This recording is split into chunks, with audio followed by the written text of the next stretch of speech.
those sneakers, and I was like, who the fuck is going to wear those sneakers? Happy birthday. Happy birthday. Oh, thank you. Gotta wear this pin too. It's really good. Everybody keep it going. Woo! Birthday boy, 60 years young. I got 5 more days. So I had a couple of epiphanies today. One of them was that I was joking about doing this, and Allie was joking about doing this. The other one was I was glad to see that people had notes, because I have 2 sets of notes, but I'll get to that in a second. The other epiphany I had today was, today we went to lunch. One of the great things about California is we went to lunch, we went to the Cannabis Cafe. Now most places you have to go someplace and then go across the street. Cannabis Cafe, it's all self-contained. You get stoned and you eat. So the girl next to us is having French toast. And I don't know if you've ever seen 50 First Dates where Drew Barrymore sort of makes like little castles with her French toast. So this girl does this exact same thing, and she's got little castles, and she cuts one, and she takes it, and she's staring at it, and then she takes the syrup and she puts it on.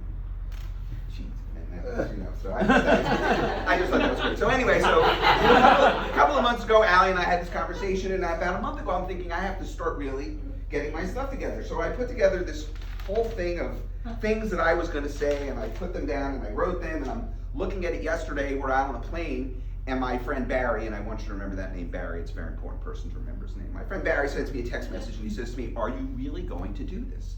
And I said, "Yes, I really am going to do this." He said, "Well, what are you going to do?" And I said, "Well, I've written this whole thing, and I'm going to do this." And he says, "Well, you should really just make fun of Linda."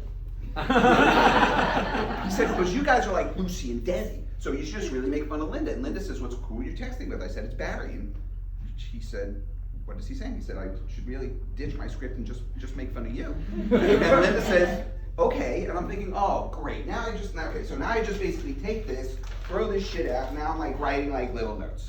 So I'm glad to see that other people were taking notes, but I'm going to start. So I want to talk about Allie, and I wish she was here while I was talking to her. I'm right here. Oh, you are right there. Hi, Allie. Oh, I see your sneakers. They're glowing in the dark. So Allie, Thank you. I think I'm probably the only one who's a parent here. Is there anyone else who's got kids? Okay. So what you're going to find out is when you have children is you get to a point at some point where you have lost control of the situation.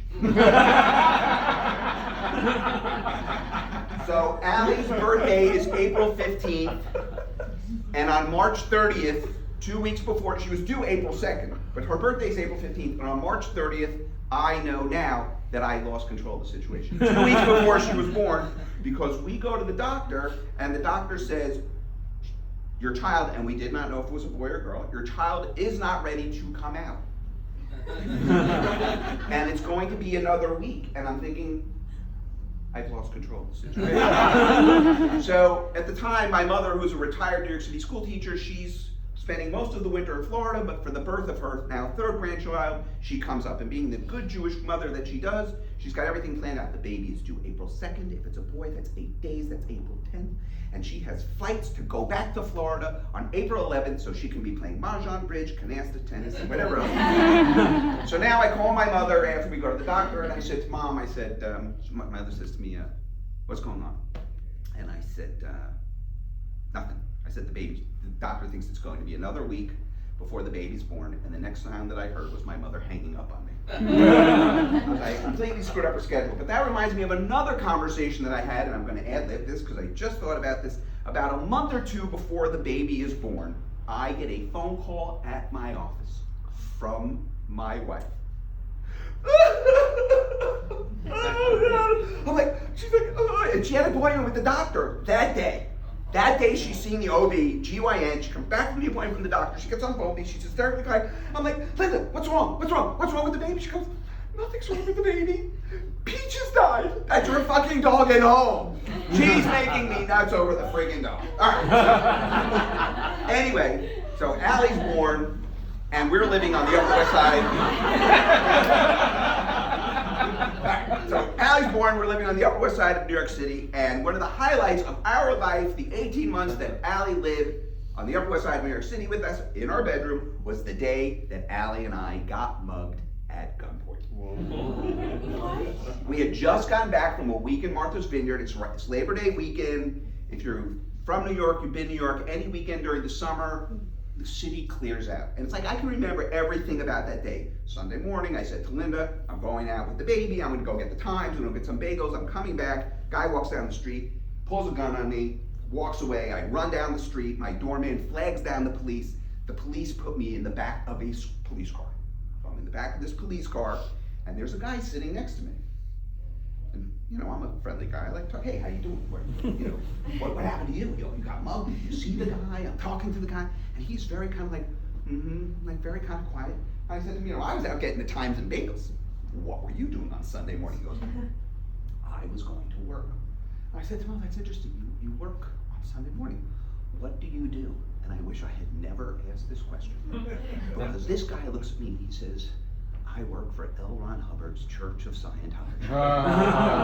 What did you do to bring this upon yourself? And I'm like, get me the fuck out of the car right now. I am so done. I just want to just get out of here. All right, so now, flash forward, many years later, Linda and I move out of the city and we move to a lovely town in New Jersey, Short Hills, Milburn, for those of you who live in New Jersey.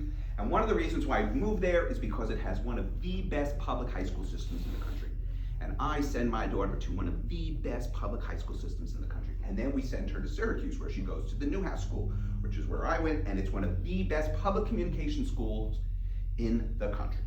So now, imagine me, I'm almost 5 days short of being 60, and I'm sitting around talking about my daughter. How's your daughter doing? How are your kids doing? What's going on? Oh, and my kid's a doctor, my kid's a lawyer, my kid's a banker, they're all doing great. What's Allie doing? I said, she wants to be the stoner queen of California. The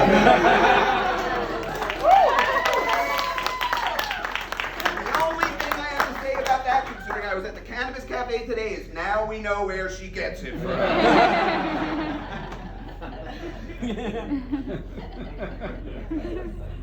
So I want to say, one other thing I want to say about it is graduation. It's one of my pet peeves, graduation. So I graduated, how many graduations, Maurice, how many graduations did you have? High school? Yeah. College? Yep. Advanced degree? Yep. So you got 3. Yep. All right, so Maurice has 3. I have 2. Couldn't go back to school. That's a whole other story. Couldn't go back to school. So, but now you go and you have kids today, and they are 5 years old, and they're at Montessori nursery school, and they put them in a cap and gown, and they make them walk down the aisle. And they go to elementary school, and they put them in a cap and gown, and they make them walking down the aisle. Then they get to the end of middle school, and it's the same thing. But in middle school, they don't call it graduation. They call it moving up day. What is that? So now you have all these graduations, but you're not putting any of these graduations on your resume. It's not like anybody's going to look at your resume and go, oh, I can see you excelled in building blocks. It doesn't work that way. As a matter of fact, once you graduate college and you're done with your first job, nobody even really cares. Everybody, Allie made her so crazy about her SATs, she was called the flashcard queen in high school. She would walk around with flashcards. Walk around with flashcards with these other ladies' cards, making so. Now, and I will say something very nice about my daughter. On the math SATs, she got 790. Yeah. Made her so crazy that she got one wrong, she took them again. Her brother got 710 or 720. We said, you want a tutor? You want to take me? And he was like, no, I don't need to take him again. I got 720. How much better do you expect me to do? And he went back to his room and he got stoned. So I want to tell you a little bit about my wife. So Linda and I met when we were in college. And if you remember, the person I told you to remember, his name was Barry. March of my junior year, Linda's sophomore year in college, she is dating one of my very good friends, Barry. Thank you, Barry. She and Barry don't really get along. Linda and I start going out. Well, here we are now, almost 35 years later. The next semester, Linda is living with Lisa. Lisa, coincidentally, her freshman year, dated Linda's cousin, who also went to Syracuse. Now, Lisa does not have a date for her sorority Christmas formal. So who do we set Lisa up with? Barry. Thank you, Barry. Yes, okay, so now you've got this all down. So we have Barry and Lisa, who are also now married and just became grandparents. Just actually got married. Allie and Bo were at their daughter's wedding a couple years ago, so then we had that. So now I want to flash all the way back. No, I'm going to flash forward. Where was I? I was in junior year. Now senior year, I graduate. I love the person who talked about people who drink and drive. because I used to come visit Linda in Syracuse, because I was a year older than her, and there are a couple of days when I drove to Syracuse, and I have a really good long-term memory, and I have no friggin' idea how I got to Syracuse. And I'm proud of it, there I am. So, Linda graduates from Syracuse, and the day she graduates, I hand her a box. And the box is about this shape, sort of long and rectangular, because it had a bracelet in it. And I hand the box to my wife, and my wife says to me, Linda, she doesn't want to say it. She takes one look at me. This is a true story. She takes one look at me. I hand her the box, and she looks at me and she goes, "That's not the right size." Because my wife went to Syracuse looking for one thing, her MRS degree, with a specialty in nice Jewish boys from Long Island. And I am a nice Jewish boy from Long Island. So now, a few months later, we decide, we talk over the summer, we're going to live together in New York City before we get married. Columbus Day 1983, we're walking around, we try and go find some place to live, we can't find anything, we sit down on a brownstone somewhere on the Upper East Side in the 60s, and she starts crying. She's crying. I'm like, Linda, don't worry, it's only the first day that we've been looking for an apartment. What's wrong? I don't want to live together. I want to get married. And I'm like, oh my God. Well, this is all true. So finally, we find a place. I said, we'll live together for 6 months and we'll see what happens. So now we move in February 1984. We move to New York City. And now in August, I realized the pressure's on because I said something about 6 months. We have a day, we have a venue, we have all this stuff planned. There's only one thing we don't have. Well, actually, we don't have two things. We don't have a ring, and we don't have a proposal. But I keep telling Linda the ring and the proposal are coming, and the ring and the proposal are coming. So one night, I'm sleeping, and I wake up. She's laughing because she knows this is true. And I wake up, and Bo's going to be me, and I'm going to be Linda. And it's 2 o'clock in the morning, and I wake up, and there's Linda above me. I'm like, hi, what's wrong? And she looks at me, she goes, is it here yet? You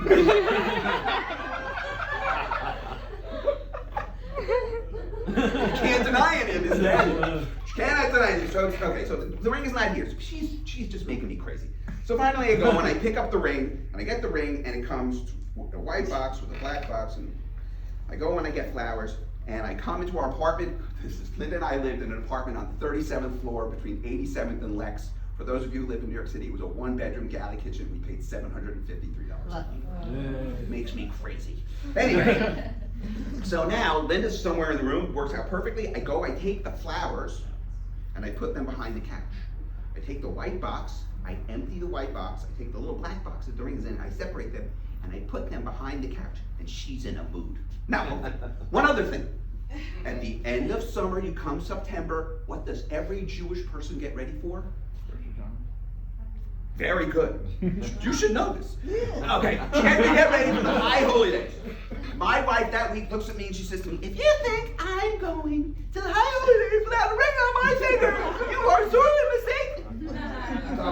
So now, set the scenario, the ring's there, the flower's there, and all of a sudden, she comes walking out of the kitchen, she goes, you have it yet? And I'm like, oh my God. I'm like, fine, that's the way you want it, fine. I'm sorry, I tortured her. So now, I go behind the couch, I take the white box, which is empty, and I go here, and as I'm about to hand it to her, I turn it over, the lid falls out, and nothing falls out of it. And she's, oh, you are so mean to me, I just can't. Oh, she's going crazy. So now also, at the same time, we were talking about what size bridal party we wanted. I wanted my best friend and her sister, 2 people. That's all I wanted. So now we finished dinner, a gourmet meal of Franks and beans casserole. Linda goes into the kitchen, I take the box, I put the ring back in the box. She comes out of the kitchen, she goes, you are so mean to me. And I looked at her and I take the box, and she goes, you're gonna do this to me again. I shake the box and she can hear it. And I said to her, close your eyes. I put the roses in, I give her the ring, I open it up. She has the same ring on her finger, and 34 and a half years later, here we are. I will tell you, in the 20 minutes that I spent cleaning the kitchen, my idea of a bridal party, I walked out of the kitchen, I just took one look at her, I said, son, How many? She goes, my sister, Anita, Jackie, Lisa, Susie, and Jean. And I'm thinking, that's just great. So now I went from no bridal party to having 5. So that's the story of how Linda and I got engaged. As Allie told you, my wife is a bit of a, she mixes up her words. But she also does some very funny things. So one of the funniest things she ever did, and it's interesting that my daughter yesterday went and got her car cleaned so that if she ever had to put me in the car would be clean. Which is something that my wife did one year when my parents were coming up for the holidays. They were coming for the holidays, and my wife wanted to make sure the car was clean. So it's getting late, my wife rushes to the mill for a car wash, the car comes out, Linda jumps into the car, she drives down the block, she looks in the mirror, and there's a little Guatemalan woman in the back of the mirror because she has not finished drying the car.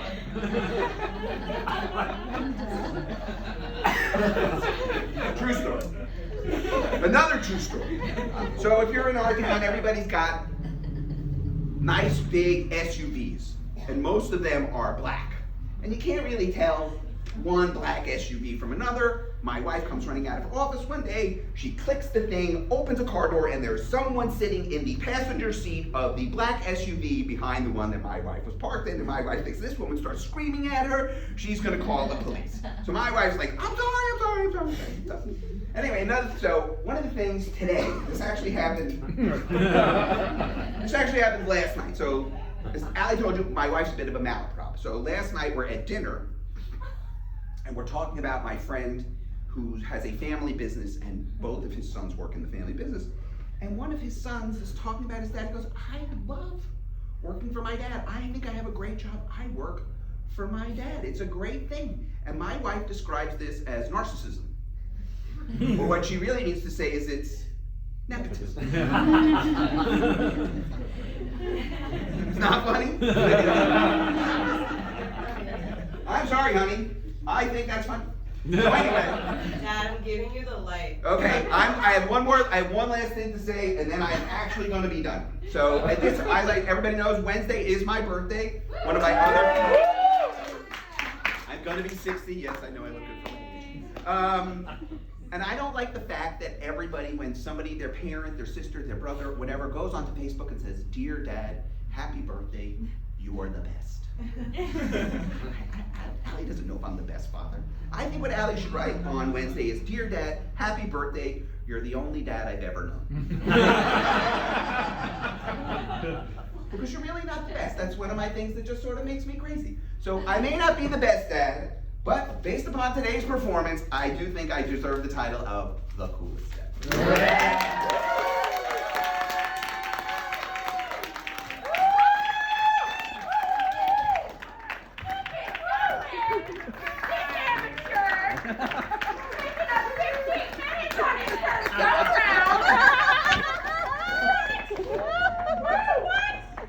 The audacity, I love it. I don't have that confidence as a white man. Go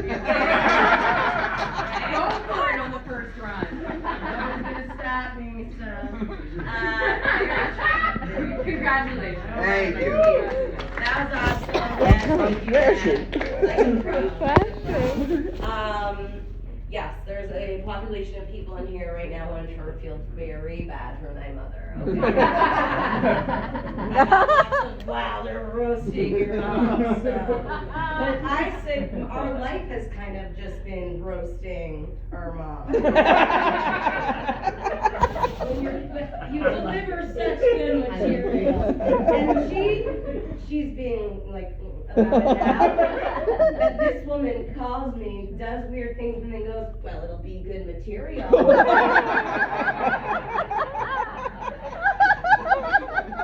They forced me to do this. Forced me. I never had the idea like, oh, I'll get up on stage and make fun of my mom. She's like, you know, it would be funny. You took all these things one day and like performed them. And then I would be the reason. That's narcissism. Don't feel bad. It's fine. We're fine. Alright, we're just gonna. Yeah, we're just doing it, Ball man. rolling. Yeah, keep going. Keep the ball rolling. All right, guys, give it up for your next comic, Maggie May. Woo!